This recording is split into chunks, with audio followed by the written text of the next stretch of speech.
चला, मी तुम्हाला झटकीपट कसं बेसन बनवायचं ते दाखवणार आहे. आणि आपण हे बेसन आहे ना असं कालवून घेतलेले झटकीपट बनवणार आहे आपण बेसन. असं कालवून घ्यायचं पाण्यामध्ये. झटकीपट आपल्याकडे वेळ नसेल ना तर बनवायचं. आणि आपण पातळ बेसन बनवणार आहे. आपलं बघायचं तुम्हाला की पातळ बेसन कसं बनवतोय.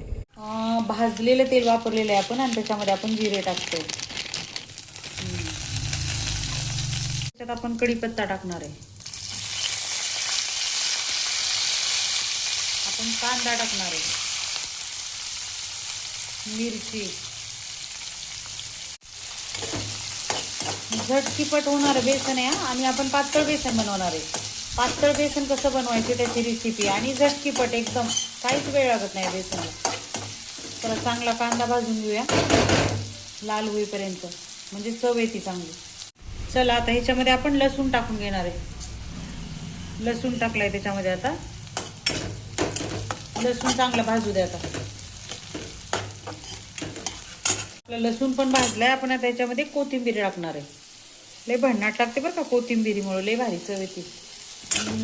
मस्त भन्नाट भाजू देणार आहे आता कोथिंबीर.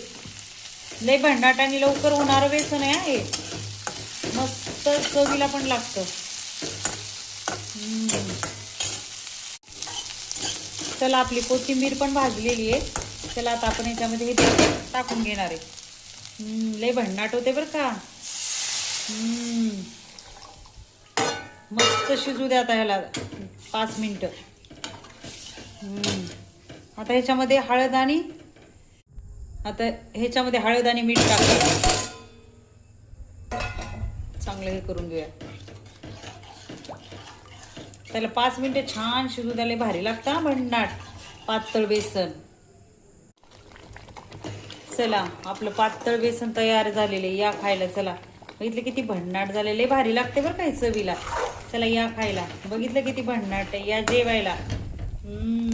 पातळ बेसन बनवून बघा.